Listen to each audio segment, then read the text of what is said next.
Hey guys, welcome back to the channel. Today, we're talking about transitions. So this video isn't going to be a tutorial on how to do specific transitions. There's lots of videos on YouTube about that. But we're going to be talking about the different types of transitions and how to use them more effectively in your videos. Transitions boil down to two main categories.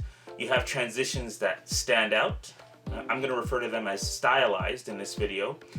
And then you have transitions that blend in. I'm going to refer to those as hidden. So let's talk about hidden transitions for a moment. These transitions are very subtle. They're used to help keep the flow or the pace of your video moving. So what does a hidden transition look like exactly? Well, they can be in-camera transitions. You've probably seen those. Whip pans, frame blocking, or things like that. So a side note for whip pans, if you just have two clips and you drag and drop a whip pan transition in between the two of them, that won't be a hidden transition, it will now become a stylized transition. For a whip pan to work well, you actually have to do it in camera, and you have to shoot the two clips with the whip pan in mind. Another thing to keep in mind is you want that whip to be motivated by something. That way, your viewer will be focused on the motivation for the camera movement and not the camera movement itself. That way, it'll hide the cut. You also have frame blocking transitions where something passes across the frame to reveal something underneath. These transitions are meant to hide the cut so that your viewer can focus on the story. Another effective way to go from one shot to another is to just go old school and cut on the action.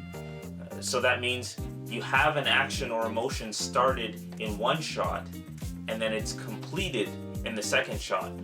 And you cut the two clips, you do nothing but hard cut, and you trim them so that the action looks continuous through the two shots. And then your viewers focus on the action and the cut just seems to blend in. You see that in movies all the time. The majority of cuts in movies are hard cuts, and the reason you don't notice them is because the selection of the clips and the sequence that they're placed in tells a story, and so you focus on the story and you don't notice the cuts. The main factor in transitioning well from one clip to another is shot selection. If you're choosing the best clip and taking the best parts of those clips and putting them together, your ability to transition well from one thing to another while keeping your audience's attention will improve dramatically. The second category of transitions is the stylized transitions.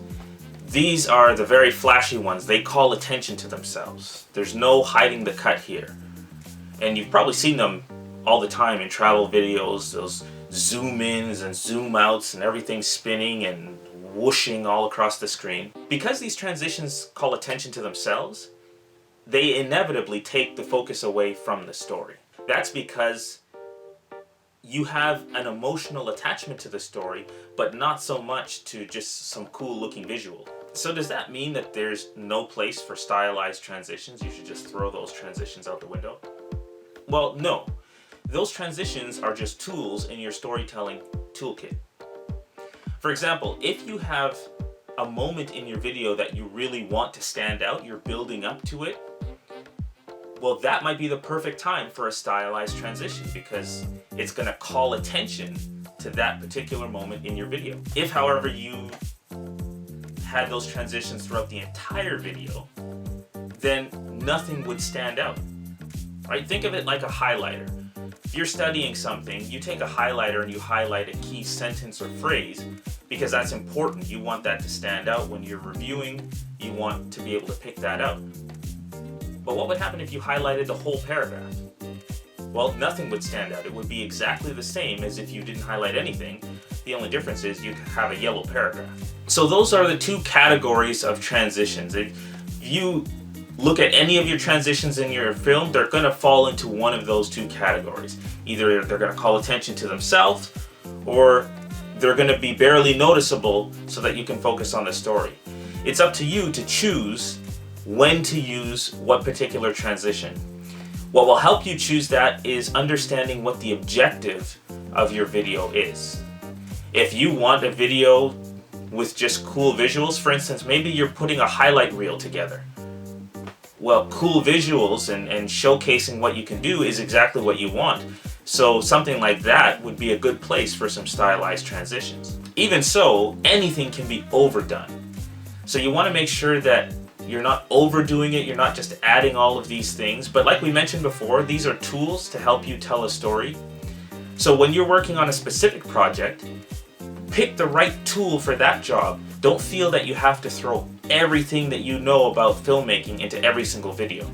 So that's it for me, guys. Hope you got something from this, or at least were entertained by it. If you did, please give it a thumbs up. Don't forget to subscribe if you haven't already, and turn on notifications so you never miss another video. Thanks again, guys. Have a good one, and we'll see you in the next one.